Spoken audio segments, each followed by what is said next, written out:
we're working with an extremely poor community and in circumstances that were difficult, very corrupted society compared to the Finnish one.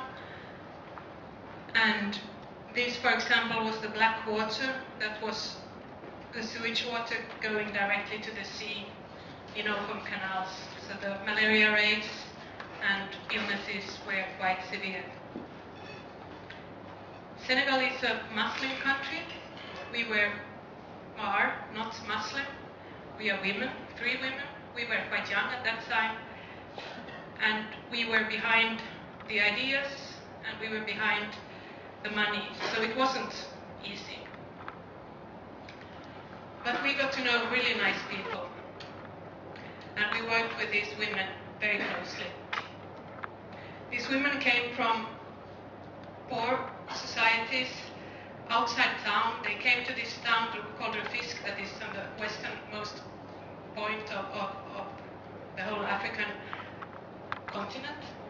And they came from the countryside to find work in the city. So very often they have left their families and they were quite alone. And they started these women groups that they have them for the banking system, so that they collect money every week. They are or to use normal banks, and they, when something happens to somebody, they can borrow money from that bank, and they can also buy raw material, and refine them, for example, cloth, and dye them and sell it out for a better price. Our way of working, I will show our work in some different countries, but it always starts with the local culture and the local way of building. I think in very many quite poor countries, there's an admiration of the Western way of building, even though there's lots of problems with that and it doesn't suit any climate.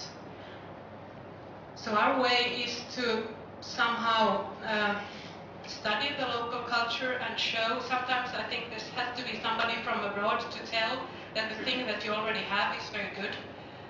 And so we went to the countryside where these women came from, and we measured villages and saw how they look like. This is, for example, a Wolof village, or a house, they actually call them.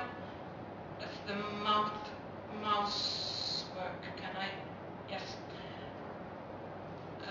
So this is built like that. You enter here, and there's a small wall preventing to see the whole courtyard. And then there's some smaller backyards for different purposes. Normally that's kind of a thing that you don't want to know. Oh! No. When it's a bit too... I won't use the mouse anymore. I can show it on the picture perhaps. There's a wall around, and then... or do you have the red? Yes, one.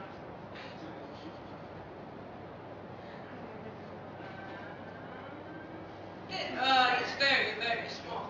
I don't know if you can see, but here's a kind of a wall around. I think you can understand, you have seen drawing before.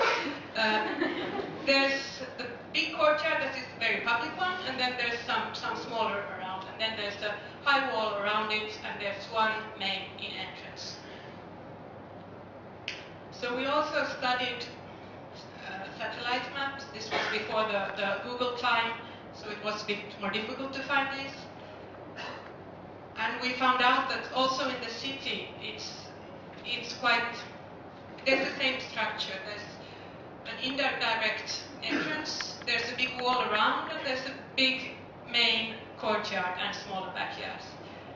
So we visited these homes as often as we could dare, and tried to look how they were built up.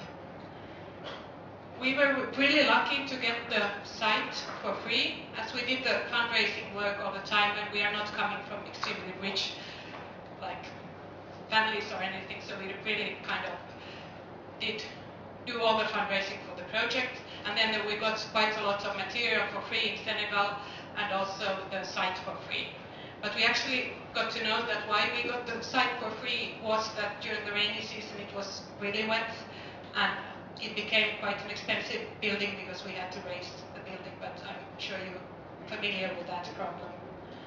I'll show you now where it is. I think you will hear my voice even if I show there some. So this is our real building, and that one is the canal that is ending. It sounds perhaps very sympathetic with the canal, but that's the open sewage system. So it's a wet area during the rainy season, but it's still a built area and very close to the. It's not close to the center, but it's close to important roads. So it was a good site in that sense. This is our final plan for the building. We did quite many stages, and we even had 4 different sites, I think, during the process, and like very many different buildings because of that. But the final design was put out like this. We had a local architect. We also always want to work with the locals, both local engineers and local architects and local builders, because we know that the knowledge is there, but it's very often so that it's not just appreciated enough. So somebody else has to kind of kick it out from these people. Here you can see the main courtyard. You can see 2 different indirect entrances. There's a water post on the one on the left. There's a water post preventing so that you can see the main courtyard directly. And then at the other one, it's also indirect. So the main courtyard stands kind of, it's public, but it's private enough for parties and such. And then there's a kitchen backyard and a laundry backyard and toilet backyard and also a backyard for the guard. So this was kind of set up according to the way people were using space in that area, which is very different in any culture. We work a lot with models. We like it. We have working models. We often go to the site with working models that we just tear apart and show that it's nothing final, that we want the people that will use the building to be involved from the very beginning, because there's also a way of later on to know to appreciate the building. Very often in this kind of developing work, it's such that somebody from very far think that they know how the building should be and how you should go to school and how you should do everything, and then when you just put it down there, it's not really adapted to the culture, nor to the climate, nor to the people that will use it, and so on. And I think that's why very many of these projects fail. But this was a wonderful moment. It was kind of quite the final model, and we then found out that this will start to live its own life. It was these women that were going to use it were talking in Wolof, the project went in French, but we didn't speak any Wolof, or very little Wolof. So we didn't understand what they were talking, but they were just screaming out in the street. There was this man coming, and then they started to tell about everything, and then we had the feeling that they really were involved and knew that this will happen to them. The site is called Buyaldiana. It means the paradise of the baobab in Wolof, and that's a good name because we had a small but still baobab tree on the site, which is a holy tree in Senegal. So we were really happy to have it just next to the entrance. This is one of the indirect entrances, and the other one. The main courtyard was kind of the main thing in the project. Since we were working in a warm climate compared to Finland, we wanted it to be kind of an outside courtyard where you could stay, and we were really happy to work in a climate where the trees grow very quickly. This was 3 years later, and for you it's perhaps completely normal, but for us that kind of tree would grow in 10 years perhaps.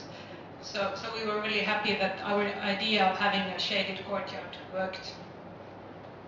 And then we had this idea of having these different, more private backyards. This is the kitchen backyard. that still have a view to the main entrance. We worked very intensely with these women to understand what they will do in the building. They will have a small restaurant where they sell out local food in small amounts for lunch and get some money through that.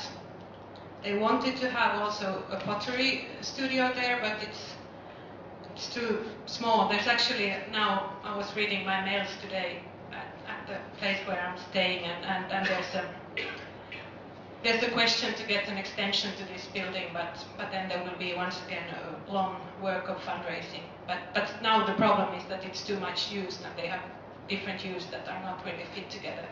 But the pottery never happened there. But the kindergarten did and does. We were very naively thinking that the African extended family works well still, that the grandmothers take care of the children and so on. But of course not, since these women came from the countryside and came to the city, and the grandmothers perhaps stayed out in the countryside, and these women wanted to go to the center to sell their products during the day, and they couldn't take their children with them. So actually one of the most important activities there now is the kindergarten. There's also a sewing school for young women that for some reason or another haven't gone to school. Then we had the idea of having this building as some kind of an example how to build quite cheap, but still in that way that the building will stand well for a long time. And we were investigating earth building for a long time, but there were no local earth that was really good for building. And since the West African's biggest cement factory is situated in Röfisk, and we got the cement for free from them as a donation, we came up to do it with reinforced concrete and then these kind of bricks in between with quite little cement. With all the detailing, we tried to somehow follow the local patterns, but of course through our way of looking at architecture and our way of having got our education. The building is red throughout the building, throughout the walls, and it's white inside in some parts. We first thought that it should be grey outside so it wouldn't stand out so much, but then the women said that if you won't have money enough to paint it, then they will collect the money for that. And they were right. It's one of the only public buildings in that region, and immediately it was called Kör Honk, which means the red house.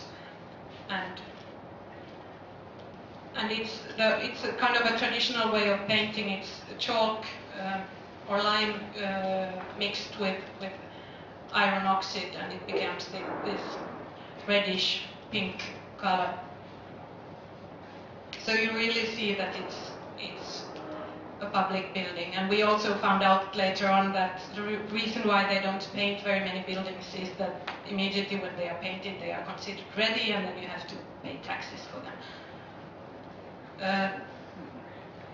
We wanted to use recycled metal for all the shutters and the doors, and we painted them in this kind of same greenish color as the blackboard, and we were really happy to see that they immediately started to use it as blackboards also. This was on the outside, that there's a big soiree, a big party happening there with dancing, and then they invented that there's some association, Aju from Helsinki.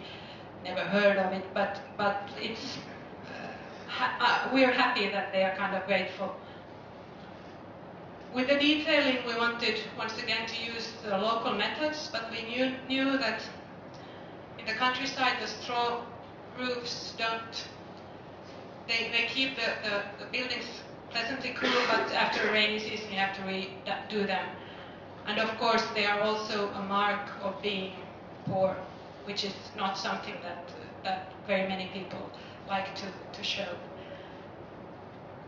And then the corrugated iron you buy immediately when you have the money for it, but then again it makes the place very hot. So we invented this kind of a double sandwich system system with, or invented, I'm sure it has been done before, but we haven't seen it. Corrugated iron on the top and then a ventilated space, and since the hot air always goes up, it becomes a breeze there in between, and then the straw mats underneath that is insulating that space, and it actually works extremely well, and it has now still, since it has been there for a long time already, it's still in a good condition. And it's a local handicraft that is not very much used anymore, and we really think it was nice to be able to show how beautiful this surface can be. Recycling is a big issue, and since once again it's a mark of being poor, people immediately when they have money, they don't want to recycle anymore. And we have gone the same way in Finland after we have had many wars, and after that we always recycle, and then when there's more money we stop it. But now again it's kind of fancy to recycle. Now it's possible, but of course in these communities it's once again a mark of being poor. But we wanted to show that it can be really beautiful and fun and good to recycle. So for example, we used car rims for the openings in the toilets, the ventilation openings. We wanted first to have them unpainted, but when we came to the site, they were painted, and the entrepreneur said that, or the contractor said that it's more harmonious like this. And I think he was right, even though we first weren't not that happy about it. But showing that it's recycling, it's not really a big deal in a country where you recycle everything. Then we had the idea of making this glass bricks out of beer bottles. They were the biggest bottles that you could find. We didn't really think about that it was beer bottles, which was extremely stupid and naive once again, because of course our severe Muslim contractor wasn't really happy to drive around with the empty beer bottles in his car, but at the end he was just laughing about it, but it was a struggle. So these are functioning as, and the local architect, he said also that oh, we are not that poor that we don't have normal glass bricks. So he was also a bit ashamed about this. But then finally he didn't say that he liked it, but he said, but yeah, when you were away we actually would have liked much more of these, but we couldn't do it because you were not here. So he kind of liked it anyway at the end. Here you can see how they give the light from outside during the night.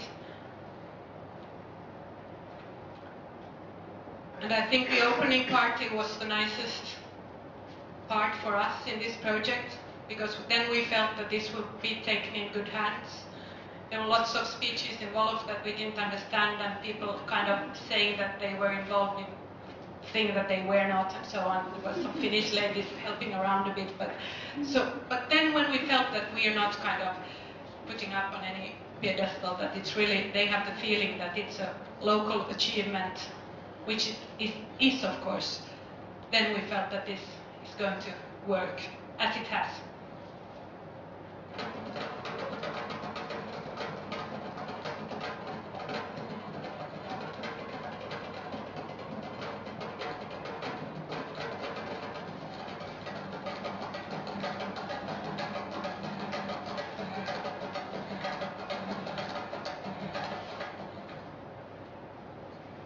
So that was a picture from the opening, or a small film from the opening party.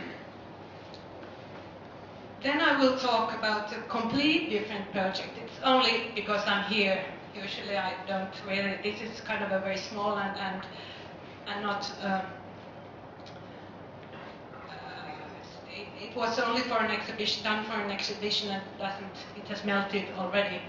But since I'm here and you have such a different climate, I think this is exotic enough. We were working, there was a big exhibition in the northern of Finland.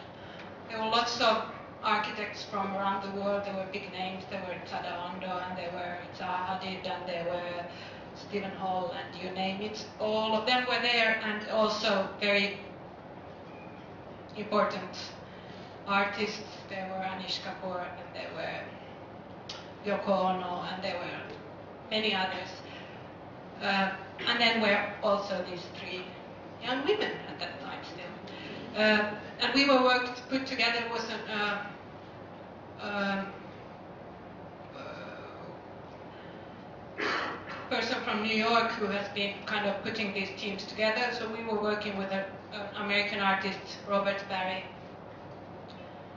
But since Hadid is not, she doesn't know much about Finnish snow nor ice, except kind of in the drinks or something. But we are brought up with this, and we have been doing snow castles in our. Now, when I left Finland, my children had done a snow castle high like this, with very nice homes and having nice light in it. And we used to make these ice lanterns during the winter, so that we put water in the bucket and put it outside, and then, depending on the weather, quite quickly it becomes ice, and then you take the water from the middle that hasn't frozen yet away, and then you put the lantern outside. And that was what we wanted to do. We had seen some other that used ice as kind of bricks that you put ice cubes on top of each other, but we somehow wanted to show that the microcosmos of ice is really, really beautiful, and we want to build as big pieces of ice as we could imagine to be able to be done. And we did it in the same technique as these buckets are done. So we filled these big pieces of like this round molds with water. And sadly enough, it wasn't a very cold winter, so we had to wait until the morning before the opening to drill the holes, so that you could take the water out of it. I know this is kind of not something you're so familiar with, but we took the water out, and then they were making the openings in the ice. This is one of the molds taken off from the ice. And still seeing some water that is not taken out. And then with the flame, the surface was done better. And we were really happy with the final state of the work, because ice is really beautiful material. It's kind of a marble of water, and when it gets cracks, and in different weather conditions, it's really different.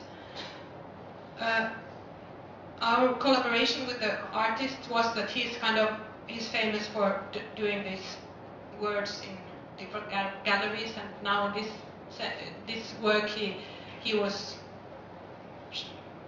choosing the words and the font and everything, and then we were kind of inventing how it should be done. So it was carved out from the ice and then put snow into it.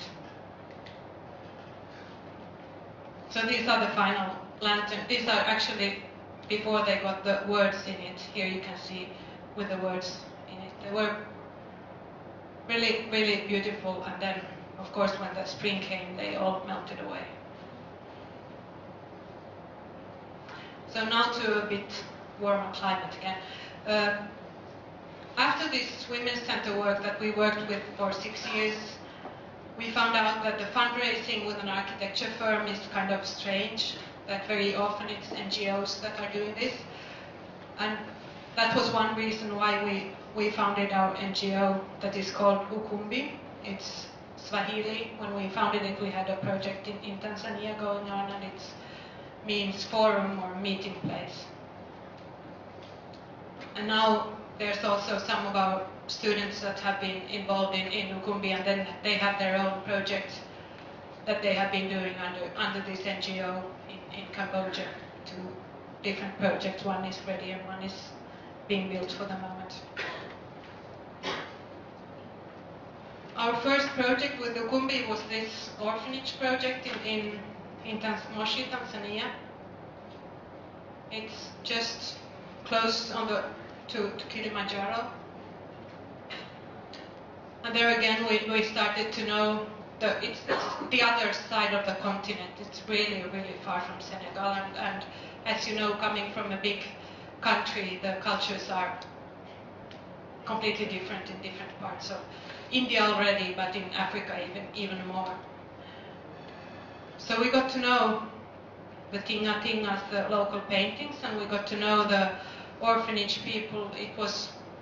The orphanage was first established by a couple that saw the street children, very often AIDS orphans, and they just thought that they would like to give them a better future. So they took these children to their home. This is their home. And they gave them skills that they didn't get from schools. They taught them acrobatics, arts, agriculture, and gave them, in that sense, skills that gave them self-esteem and a family in a new way. It's not, in Tanzania you don't adopt children to any other country, or perhaps inside Tanzania it can be happen, but not away. So these children actually get adults or young adults in this orphanage. This time we were working together with an American fundraiser, Scott Pfeiffer. He's the white guy there. And then we also worked with an American firm, Cohen and Armstrong Architects, and they were doing. There was a theater planned there and an orphanage, and since it was a long spot and we thought it's difficult enough to work with Finland, Tanzania, we don't have to kind of do the project completely. We had a good collaboration, but they did was a long site, and they did the theater part at one side, and we did the orphanage at the other. We were getting to know the culture. We were looking how the streets were built, how houses standed, how walls were built, how old tradition was put into new buildings. This was a local architect, Baltasar Karawa, who was from a Shaka people, and he was showing how the old huts were built according to the wind conditions, and how the courtyards were built. So you will see later on that we kind of took some of this Shaka hut idea into the building itself. These children were involved. We had a workshop where they were kind of drawing their dreams about the coming orphanage, and also putting up a big picture on the site. We had the idea of using bamboo in the building, but it's grown there and it's very ecological material, but it's not, you don't use it for buildings there. So we had a big struggle, and actually they didn't want to have it. They thought it was a bit kitschy, I think. And then we wanted to use the recycle again as much as possible. There was a lava stone in the area that would be really good to use, but you can cut these stones very even, so we didn't end up by designing by that. We did use these earth tiles in the design. Then the biogas is kind of, in any culture, the toilet culture is not something you talk very easily about. I think that's why it's such a big problem all over the world. And the biogas is a good system where you can use manure and people's waste in this kind of biogas system, and you can get gas out of it. This wasn't really, it has been done somewhere in Tanzania, but it was quite difficult to introduce it. This Mary, the older woman who was taking care of the orphans, she thought that it would stink, that the gas coming out there would stink as the gas coming out from a person, and she didn't want to make food on that. But then we had this. We're really happy to have a sanitary engineer who has got her education in Finland. This Eva Kakirius, looking at the model here, and she was speaking Swahili and being a kind of a good bridge over these different cultures. We had the idea of using wind turbines to get electricity, and also this water heating system to get hot water, very basic, that you just have black surface and then the water heating up like that. This is the plan that you can see some similarities to the Chaga house from before, with the boys on one side and the girls on the other, and then the more public parts when you enter, and then on the back the kitchen and the dining. Here one of our concerns was that actually in such a big orphanage the problems don't always come from outside, they can also be inside the building, that there should never be places where you can kind of not leave, or corners where you can be getting caught or something like that, that there can be dangers even inside the orphanage, which is a sad thing, but which can happen. So there's a control from very few points so that you can see the entrances to the dormitories and so on.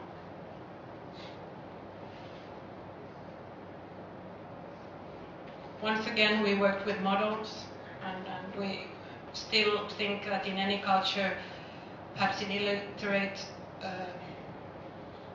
communities even more, but I think for anybody who's not used to look at drawings, it takes a very long time to get your brain understanding a thing in 3 dimensions. In all countries, there's lots of handicrafts that die out very quickly. I'm sure you have a lot of that here also, and somehow it should be used in architecture much more. And it's often, in the Western world, it's extremely expensive, so you can't do it, but you also forget that you can do it. So we wanted to use this local handicrafts in many different ways. To convince the client is kind of the most difficult thing, to get the client on your side from the very beginning, and I'm sure you will struggle with that the rest of your life. This story didn't have a very nice end. It never got built. The fundraiser from the States and the orphanage keeper didn't get along how to use the money, and for that reason it never got built, even though the spot was there and the money was there and so on. But in that sense it got a nice end, that we are now working on another project there. It's a quite a big project. It's over 1,000 square meters, 1,500 square meters, and it's a shelter house for women. We got to know these women when we worked with this other project, and then we started to make fundraising for that, and it's slow, and now we're actually doing the first, or not the first, we went there once already with the first sketches, and now we are kind of doing small changes, and if everything goes well, it will start to get built in the autumn. But I won't show any of those because I'm not happy with them yet. But we have another project going on in Egypt. There's a revolution going on, as you know, and it stands still for the moment, but we think that everything, once the society there gets a bit more stable, it will happen. It's a project in the outskirts of Cairo, in Mokattam. It's an association called Association for the Protection of the Environment. It's in a community where they recycle waste. This is actually already the hole for our building. You can see how much waste there are before you come to the real ground. So there's a kindergarten and an afternoon school where that already exists, but it's very small and it's more or less in containers, and we have been designing the spaces for that. Egypt is a country of very big differences. This is kind of a picture that we got from it, but actually it's filled with cars and it's a huge city. And our spot is the only green spot in this area. It's a community that has been there for very long, that recycle all the waste of Cairo, which is quite a lot.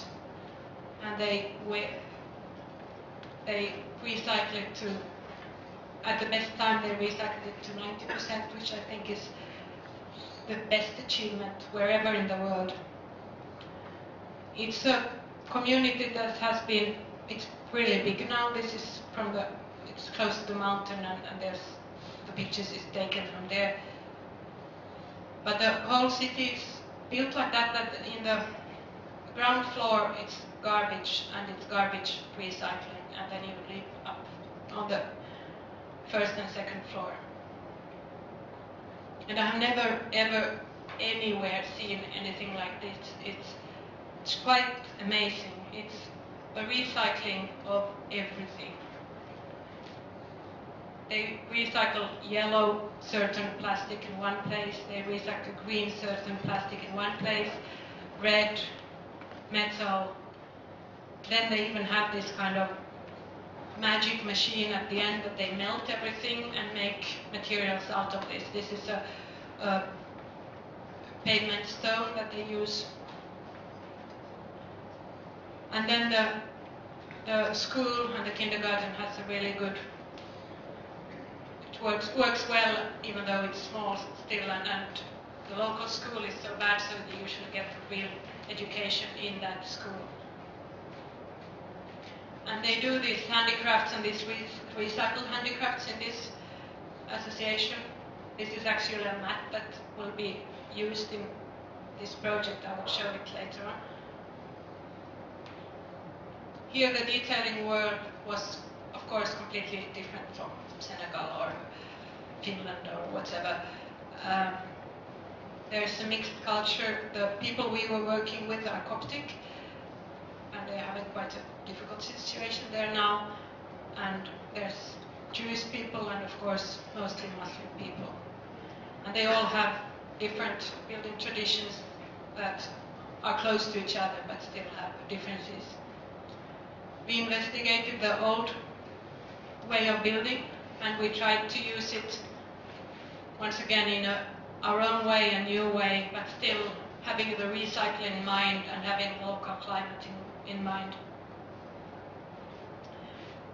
And in this project they actually had local architects first, Egyptian architect, but they were not happy with them. They said it's like it could be a school wherever. And then sitting in a meeting with a Finnish embassy in there, and the Finnish embassy knew about us, and they said that actually we know an architect firm that could be interested involved in this. Of course, once again, we were not paid for this, but we made the fundraising for our part of the work and our travels, but they were involved in the money and all the skills, other skills were there. This is a bigger complex. There's a kindergarten, the lower part that you can see, and in the middle there's some offices, and then the highest part is the afternoon school. We work, as I said before, a lot with models, and we like it, and we think it's kind of very good way of studying different spaces. This is the plan for the kindergarten. There's different colors for every room, symbol colors that are like built in the floor so that they have the pigment of that color in the floor, and also in the ceiling that is made by this rug mat that I showed you before will be used in the ceiling as kind of both for acoustic and feeling wise, so that you put the mats on the ceiling, hanging it up. And the same color is also in the doors of the building. Then there's the culture of using these mashrabeyas, these wooden frames that are preventing light to come into the building, and also initially also not to show the women inside the building to the street.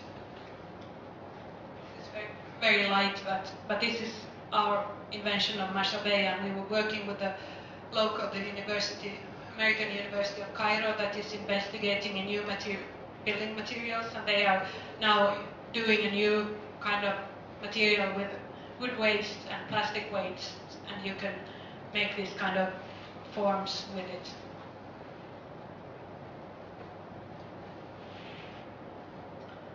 We have a local engineer, really nice elderly man, and we had to convince him that some of our very basic things that we were going to do is functioning, and he said that he will ask his grandfather about this.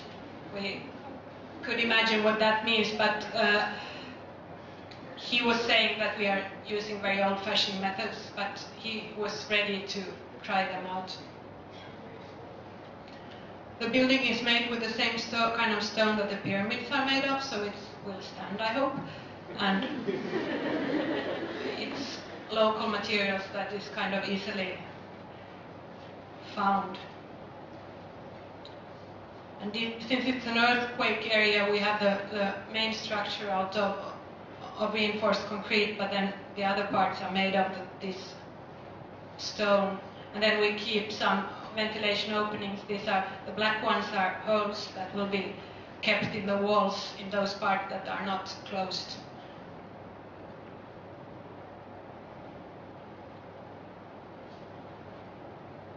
Then there was some glass.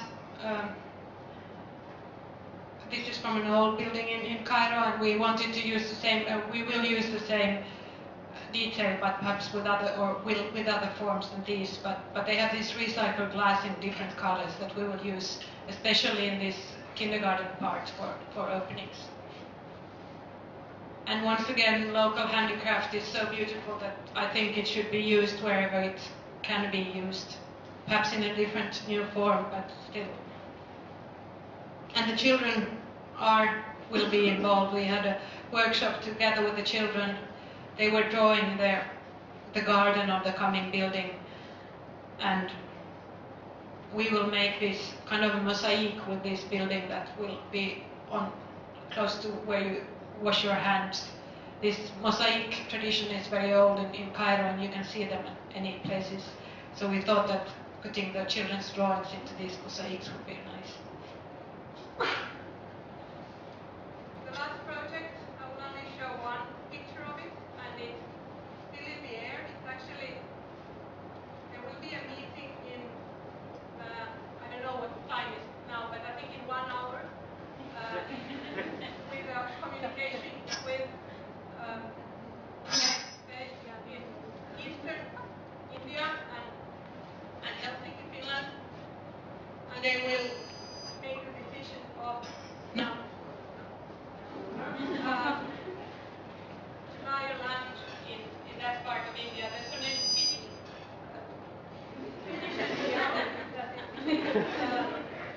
I've been working for a long time with this community in Eastern India with handicrafts. It's a cashless community and a very poor community. That is always when it's flooded, the area is flooded, they have to move away or they live under even worse conditions. So we are asked to design and also once again make a fundraising for a village house and also to make some changes to these buildings that are falling apart in every rain season. So I was extremely happy to I don't know, Kalpa is here somewhere, but we were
are thinking, hoping that this project again, that we will have several regions to come to India again.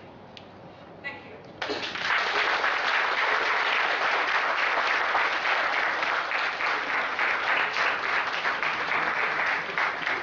If there's any questions, I'm happy to answer them. And I have some brochures about our NGO if somebody's interested. Yes, question. Are there any places where university village or women It's actually more or less not, even though at the name Women's Center sounds like there wouldn't be men allowed, but this is the only public building in the area. It's used for very, very many different purposes. For example, there's a soccer field very close to it, so young boys come there and change clothes, and there's meeting, good meeting space, so it's rented out for that, so it's kind of, and since behind every woman there's a man, and behind every man there's several women, so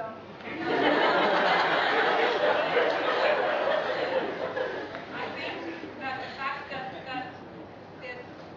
men, the husbands of these, they actually have several women in Senegal, that's why I believe some marriages that's with the quiet and like that. But there's the men of these women were building it, and there was also the boys of these women, so they were really involved from the beginning, and they even had kind of a building school when this building was built, so that they changed the people coming there, so everybody got the skill.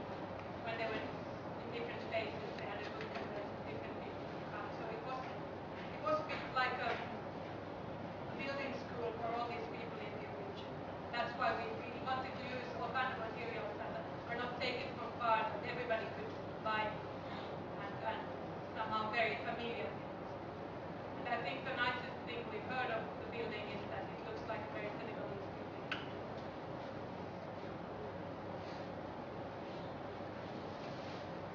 Any other question?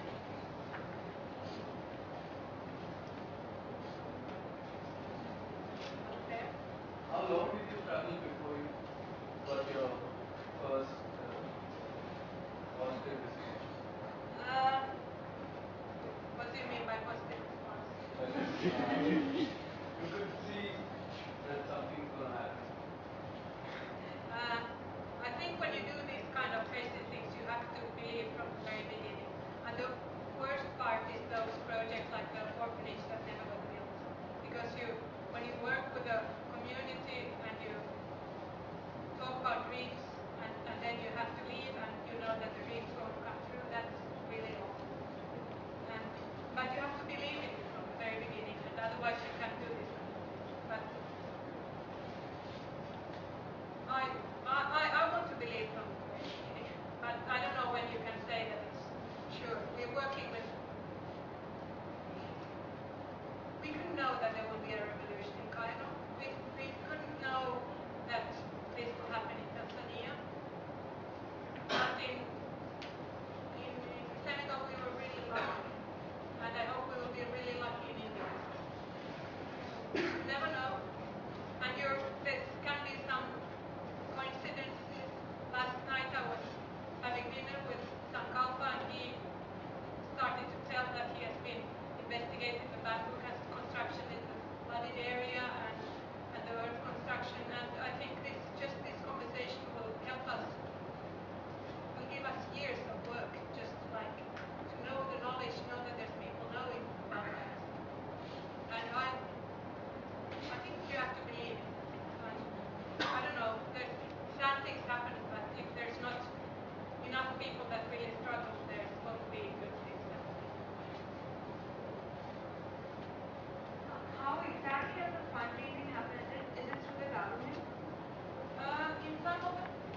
long and wait for doing so much other work than real designing or drawing this. Right? And that's why we all the three of us, we have our own firms and we do lots of other things that I didn't talk about today. And we all teach. So this combination is kind of sometimes actually really, I have 3 small children and kind of lots of things happening and it's kind of very difficult to find the time for all of this, but I think it's a fruitful combination. Very good. Yes. What were the kinds of social challenges that you had to face in your projects? Like, for example, the perception of women in a certain society, when you say you want to win for them. Now you have to speak up, I don't really. It's Okay. also the. What were the social challenges that you had to face while winning your projects? Like, for example, like the perception of women in a certain society, and you're saying you're going to be building a center for I them. think meeting people in every country, every culture is always difficult. Even in your own culture, it's kind of to read the other person and to kind of get the other person convinced. It's very difficult, but when the cultures are really different and you don't really know what's appropriate to say and do, it can be even more difficult, but sometimes it's very fruitful because we had a local architect in Tanzania that said that if I would do the same things that you are, they would consider me crazy. I could never do recycling materials or such things because people would say that why and it's stupid and we can buy ready materials. But since we are these strange foreigners doing it, it's possible. And I think that's very often the case that it has to, just to show that the handicraft, for example, that you have from long tradition, that it's important, beautiful, strong, rich, whatever. You have to have somebody coming from somewhere else to emphasize it. Very often. But I hope that you will emphasize it already in your own culture. How do you orient yourself before you go to work in such a different community? I packed my bag. And of course, read a lot about the culture and unfortunately now, and when we did the Senegal work, we had the time to and possibility to stay there for longer times. Now I think we have a good, very, very good working method. And we are really happy to be free because sometimes, of course, we can travel. We teach so much now this week, for example, the Korean week, we don't have teaching in school, that's why I could come here. But it's difficult to find the time to travel, but also the fact that we have whole families in Finland, we can't be away for very long. But then in the culture itself, I think the fact that we are free very often makes us stronger in that sense that you know those monkeys are doing it, and it's how we feel sometimes. Some is just making notes, some is checking that is this go all right, and some is negotiation. Yeah, because we are that's the negotiation, and so it's very good. We prefer not to travel alone when we have these crucial points of the project. Even though we have a complete trust to each other, we think that sometimes when you're alone, you kind of, if you have to struggle with difficult things, you kind of don't, you can't speak and hear and see at the same time. You do just one of it. It's the same thing everywhere in the world, but it's, even when the culture is very different, you don't understand, you don't see what somebody is thinking. But if there's a silent person, she can perhaps see if something went wrong and correct it afterwards. But we try to answer your question, we try to prepare us mentally. I think that's the most important to somehow understanding what stage we are in. And then, of course, like we can study for as long as you study 5 or more years to know your culture and your building conditions. therefore we are always working with locals, and they are kind of showing, and we also have only local people building and local engineers and so on, so we are kind of, we're just a little service, and we have all the knowledge from the place where we go to. And when we're happy, we find the right people easily, and when we're not, we have to. In the Senegal project, we had 4 different